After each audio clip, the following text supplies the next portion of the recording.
directamente por la zona breve del Banco Popular. Lo mejor de la semana en su ciudad, en Colombia, en América y el mundo, acompañado del análisis de los mejores expertos y periodistas en Sala de Prensa Blue. Aquí empieza Sala de Prensa Blue. Dirige Juan Roberto Vargas.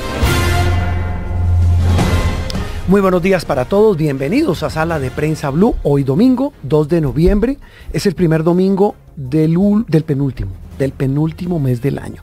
Estaremos acompañándolos hasta el mediodía a través de todas las frecuencias de Blue Radio y también a través de Noticias Caracol en vivo y en todas nuestras plataformas digitales, como todos los domingos, hasta el mediodía, para hablar de lo que pasó, hablar de lo que viene, tratar de entender muchas de las noticias de esta semana. Hoy vamos a dedicar un programa muy especial a rendir tributo a quienes fueron víctimas de uno de los episodios más dolorosos en la historia de Colombia. Esta semana se conmemoran los 40 años de la sangrienta toma terrorista que hizo el M-19 al Palacio de Justicia y a la sangrienta retoma que la fuerza pública hizo de ese lugar, que terminó en llamas, que terminó en ruinas y, lo más importante y lo más doloroso, que terminó con la vida de centenares de personas y también con la desaparición de decenas de personas de las que aún hoy, 40 años después, no se sabe nada. Tendremos voces de protagonistas, familiares de las víctimas, personas que hoy nos van a ayudar a entender, sobre todo a las nuevas generaciones, el papel de la justicia, el papel de la sociedad y el papel del Estado 40 años después del holocausto del Palacio de Justicia. También hablaremos de política, hablaremos de inteligencia artificial y por supuesto de mucho más, aquí en Sala de Prensa Blue. Bienvenidos. Estás escuchando Sala de Prensa Blue. Muy bien, María Camila, ¿cómo le va? Muy bien. Feliz domingo. Feliz Halloween, celebró Halloween. No. ¿No se disfrazó? No, como jodas. No. ¿Usted Bueno, sí? No, tampoco. Sí, pero no porque no me guste, a mí sí me gustan los disfraces, sino que sí, este porque año yo la he lo visto usted organicé. aquí, ha venido disfrazada, digo, en otros 31 de octubre. No, ¿sabe qué es complejo? Que es que aquí el La he nivel visto es muy disfrazada. alto. Aquí la doctora Fernanda, los compañeros Sí. de edición, bueno, aquí contando En secretos. gráficas vi el viernes a unos, Sí. yo vi como 4 espantos, Se dije, asustó. pues debe ser, sí, yo sé que es el estrés del trabajo, pero no, verdad, es una fecha especial, ¿sabe? Sobre todo para quiénes, para los niños. Para los niños y Sí. para la economía también, en lo que Sí. tiene que ver con la venta de disfraces, de dulces. Esta semana es como de detox de tanta azúcar, pero bueno, fue un fin de semana pasado por la celebración. Juan Roberto y yo también lo calificaría esta semana que acaba de pasar como la primera en muchos meses en la que ya uno ve que el panorama político empieza de pronto a decantarse. Solo una cosa antes de la política. Empieza el mes invisible. Sí, Sí, porque- noviembre no se siente, es No verdad. existe.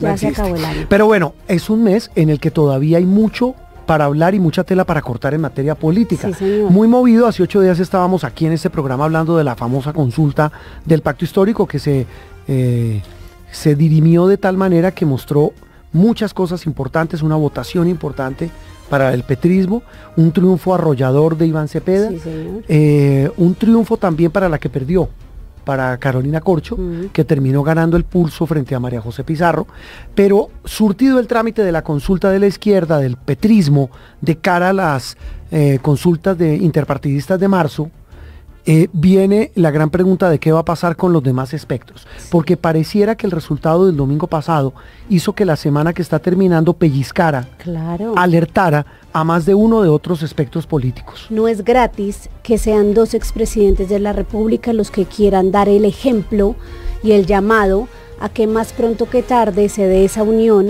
de las caras que van a estar sentadas en la consulta de la derecha, porque Juan Roberto tiene mucha más forma hasta este momento, la del Frente Amplio de la izquierda, que ya tiene nombres fijos. Entonces les toca apurarse. Dicen muchos en la derecha y en el centro que lo del domingo pasado es un cimbronazo que demuestra que el petrismo todavía tiene sus bases y posibilidad de crecimiento. Y si no se mueven, decía el expresidente Gaviria, pues no les va a ir bien. Exactamente. Senador Ariel Ávila, feliz domingo, ¿cómo le va? Feliz domingo, Juan Roberto y María Camila, muchísimas gracias por la invitación. ¿Escuchó algo de este resumen? ¿Qué nos queda? ¿Cómo arrancaría usted esta radiografía de la política nacional? Bueno, mire, Juan Roberto, yo sí la escuché. A ver, yo le diría a usted lo siguiente. Esta es una carrera presidencial a 4 vueltas. Ajá. La primera vuelta es lo que ocurrió la semana pasada en el pacto y lo que ocurrirá en los próximos días en el Centro Democrático con la encuesta que ellos hagan para seleccionar candidatos. Sí. La segunda vuelta es marzo. Ajá. La tercera vuelta, que es la primera vuelta reglamentaria, es mayo y la cuarta vuelta es junio. Sí. Entonces, el resultado del pacto es positivo para ellos, claro, es muy positivo, sacar casi 3 millones de votos en positivos, pero eso no asegura la primera vuelta presidencial y tampoco asegura un éxito en la consulta de marzo, que es la del Frente Amplio. Ahí en la izquierda tiene un reto muy grande y es encontrar 2 o 3 candidatos y candidatas que compitan con Iván Cepeda y que hagan que esa consulta tenga 5 o 6 millones de votos. Sí. Igual pasa en la derecha, va a salir el candidato del Centro Democrático y luego tienen que buscar la forma de que 2 o 3 candidatos vayan a una consulta en marzo que también garantice 5 o 6 millones de votos. Sí. El gran dilema lo veo, yo creo que esas 2 cosas se van a lograr. El gran dilema lo veo en el centro, por la fragmentación que hay de candidaturas y de pequeñas candidaturas. Entonces, claro, David Luna, Juan Manuel Galán y el exministro Cárdenas se juntan, pero ¿qué va a pasar con Sergio Fajardo? ¿Qué va a pasar con Claudia López? ¿Qué va a pasar con el empresario caleño Maurice Armitage? Entonces, si ellos si ellos pudieran lograr hacer una encuesta todas y todos juntos, eso también los mete ya en la competencia, pero si se fragmentan, eso va a terminar mal y otra vez vamos a estar entre izquierda y derecha. Entonces, yo lo que le digo, estamos en la primera vuelta, faltan 3 más, Juan Roberto, entonces está muy duro. Y lo otro duro que está es el tema de la elaboración de listas a Congreso y el logro de los umbrales, que el umbral va a estar más o menos por 560,000 votos.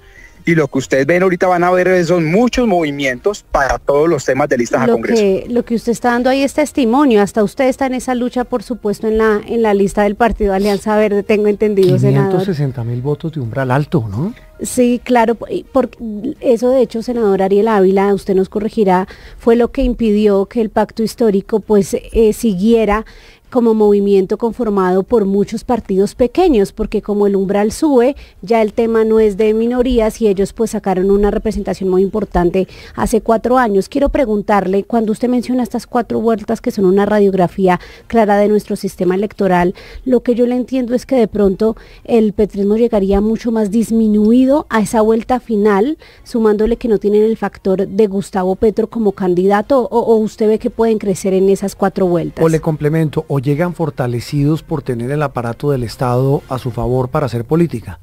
Yo creo que Iván Cepeda saca, incluso bajo la teoría de los votos prestados y demás en Congreso, yo creo que ellos logran movilizar un tope. Es decir, están en el tope. Crecer más es posible porque no hubo mesas rurales, pero eso pueden ser 300,000 votos más. Podrían estar sobre los 2.900.000, 3 millones de votos, pero creo que ahí está el tope.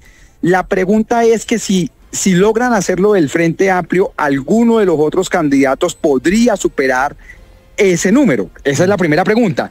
Y la segunda pregunta, en todo caso, es si la candidatura de Iván Cepeda, ganando en marzo en el Frente Amplio, logra sumar para que les vaya bien en segunda. Y ahí lo que cuenta es la imagen positiva y negativa del candidato. Entonces yo por eso le digo, claro que es un resultado muy importante el de ellos, muy exitoso, pero eso no asegura absolutamente nada. Es decir, si el Frente Amplio no logra sumar más allá de la izquierda, incluso se puede quedar por fuera de la segunda vuelta. ¿Así? Es decir, eso, claro, ¿Usted lo ve así? Claro, Juan Roberto, claro, porque esto van a votar más o menos lo que se calcula es que entre 22 y 3 millones de personas voten en marzo y voten en primera vuelta presidencial. Sí. Entonces, eso significa que una candidatura viable, suponiendo que hay 4 viables o 5 viables, en mayo, para pasar a segunda vuelta, tendría que estar sobre los 6 millones y medio de votos. Es lo que más o menos se calcula. Entonces yo creo que aquí el pacto logra algo muy importante, pero no, eso no es ni triunfalismo ni nada.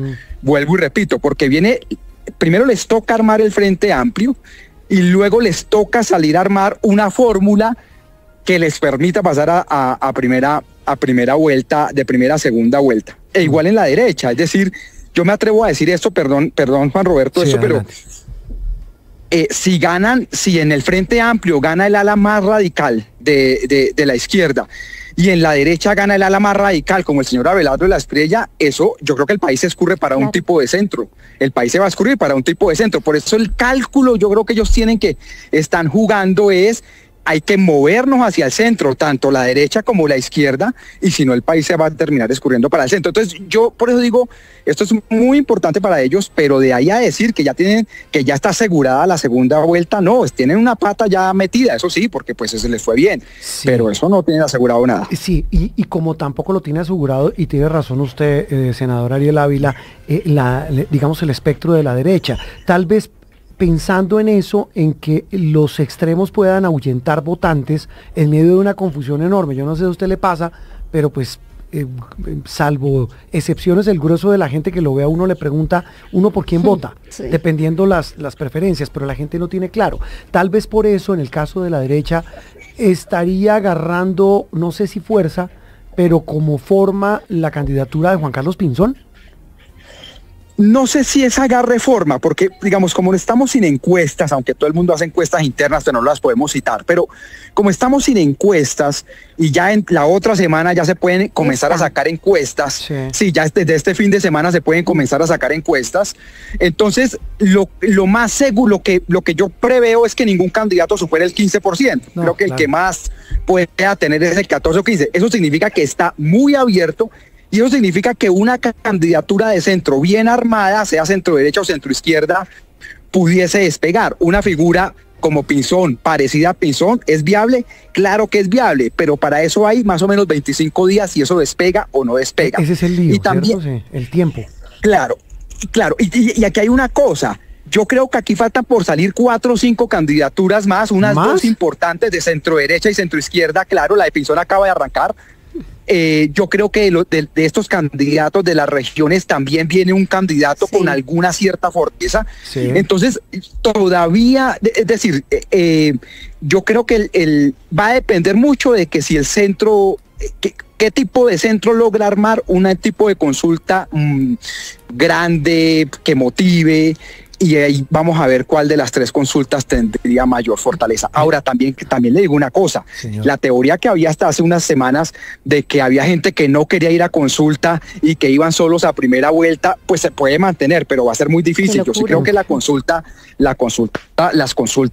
después de esto del pacto, las consultas de marzo van a coger mucha fuerza. Oiga, senadora, le quiero preguntar por el tema del que se está hablando en todos los círculos políticos y en los pasillos del Congreso, que a mí, le confieso personalmente, me impresiona mucho, y es la fortaleza en el mundo político que viene cobrando el nombre del ex embajador Roy Barreras. ¿Por qué será que lo ven tan fuerte? ¿Quién lo ve fuerte? Lo que pasa... Senador, confírmeme, aquí hablando, tertuleando políticamente, dígame si no es cierto que en las últimas 2 semanas se habla un montón de Roy Barreras como una posibilidad. Porque la impresión que yo tengo de lo que plantea María Camila, senador, es que este hombre, como todas las elecciones, él se pone a sonar. Primero es un camaleón profesional, es un malabarista como el que más, pero en todas las elecciones se pone a sonar. Pero eso es lo que me sorprende, que escucho hablar de Roy, todos los diciembre se pone a sonar. Escucho hablar de Roy como si hubiera una ventana para que en esta ocasión sí cuaje. ¿Será así? Se lo pregunto igual que como Juan Carlos Pinzón. Yo creo, Juan Roberto, yo estoy de acuerdo con usted que es un malabarista y todo, pero a ver, entonces yo le respondo de 2 formas y al final le hago la conclusión porque va a ser contradictorio. Él no está marcando en las encuestas, al menos las internas que yo conozco y no las puedo citar. Sí. Su gran reto es comenzar a marcar en las encuestas. Sí. El mundo político, ¿qué dice? Que los concejales, los ediles, los diputados, si ven que ganan las 2 alas más radicales en cada lado, en la izquierda y en la derecha, vuelvo y repito, la gente se escurre para el centro. Entonces, claro, Roy suena mucho, pero porque es la única opción que hay hasta el momento. Yo no sé si va a seguir siendo la única opción en un mes o en 2 meses, ¿sí? O sea, no tengo idea si va a salir más candidaturas, si en enero salga, por ejemplo, alguna otra candidatura. Entonces, a hoy, es cierto, suena en todo lado y no solo en los pasillos del Congreso. Cuando uno va a región, la gente pregunta, pero él tiene 2 problemas que superar. El primero es que tiene que comenzar a marcar, pues por más que todos los caminos conduzcan a él, pues si no marca, no marca, pues eso sí es la ley de la democracia. Y lo segundo que me parece que le puede pasar un fenómeno como el de Sergio Fajardo en 2010, él se metió en hacer una lista a Congreso, una lista que no sé si tenga el umbral que está en 560.000 votos. Eso mismo se metió a hacer Sergio Fajardo en 2010, no pasó el umbral. ¿Se acuerda que estaba Luis Eladio Pérez encabezando esa lista? Sí. Dio la candidatura.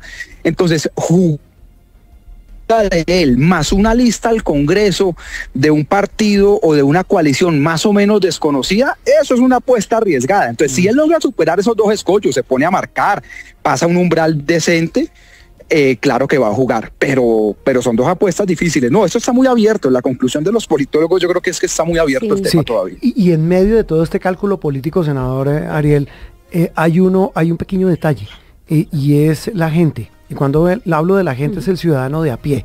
El tema va a seguir siendo la seguridad, el tema va a seguir siendo el tema del orden público. ¿Cuál puede ser el tema que marque?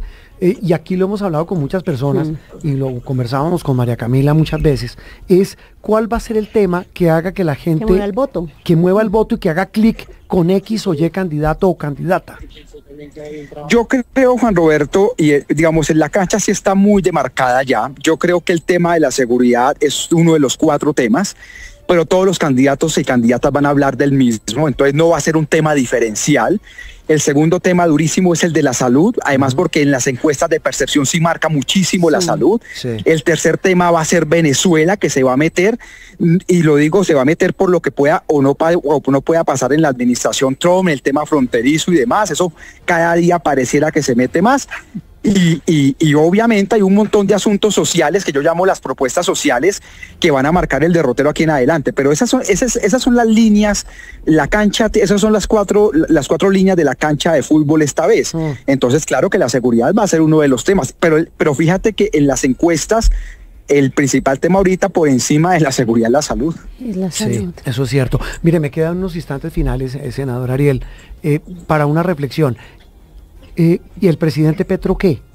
Hemos hablado de sus polémicas, el tema de la lista Clinton. Mire, ahí sí literalmente lo dejaron sin gasolina en su viaje al Oriente Medio. En fin, pero más allá de eso, en todo este cuadro, ¿el presidente Petro qué? La tendencia es muy parecida a la que él siguió en la alcaldía de Bogotá, Juan Roberto. Yo creo que él se va a radicalizar aún más, va a ir al debate aún más. Yo no veo un presidente ni conciliando, ni un presidente bajándole el volumen a esto. Yo la que ellos tienen es que el tema Trump y lista Clinton les favoreció mucho porque por la consulta, como les fue bien cuando ellos mismos calculaban 1.400.000, 1.500.000 votos, más optimistas calculaban eso. Entonces yo creo que esa manifestación el viernes previo a las elecciones, yo creo que aquí lo que va a haber es un proceso de radicalización. Siento lo mismo en la oposición, que eso es lo que les va a marcar la diferenciación, y siento que ambos lados van a tirar a radicalizar. La pregunta es que si esa radicalización o polarización alguna candidata de consensos pueda surgir en lo que llamamos tercera vía, para no llamarlo centro, que está muy desgastado. Pero lo que yo veo del presidente es un proceso de radicalización, igualito a lo que pasó en la alcaldía de Bogotá. Sí, politiquería en su más pura expresión. Senador Ariel, como siempre, un gusto. Un abrazo y feliz domingo, 1000 gracias. Ariel Ávila, senador del Partido Verde, ¿no? De la Alianza Verde. Sí, con un análisis muy interesante y una tertulia, más que análisis sobre esto. Oiga, a propósito de orden público, ¿me deja hacer una aclaración? Por favor. Que la debía. Acuérdense que yo estuve por fuera un tiempo y estaba que la debía. Esto tiene que ver con una afirmación que hicimos aquí terminando agosto de este año, o sea, hace ya que 2 meses. El ministro de la Defensa, el general en retiro, Pedro Arnulfo Sánchez, me concedió una entrevista a mí para Noticias Caracol y Blue Radio ese 26 de agosto. En esa entrevista, en la noche, fue en vivo, él nos habló de los operativos en el Guaviare para capturar a un líder de las disidencias.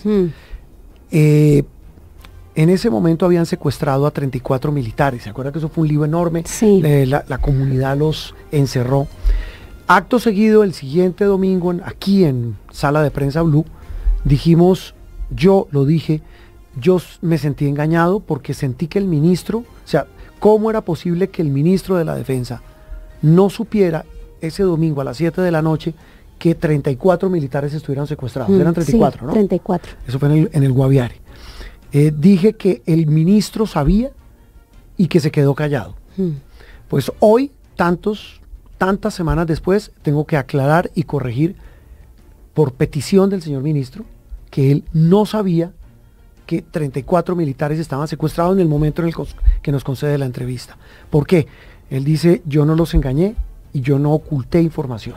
Yo sabía del operativo, pero no del secuestro. Y por lo tanto, por favor, les pido que aclaren que yo no engañé a nadie. Hecha la aclaración, hacemos nuestra primera pausa y estamos en Sala de Prensa Blue. Aquí en Sala de Prensa Blue se lo contamos de una manera clara y diferente.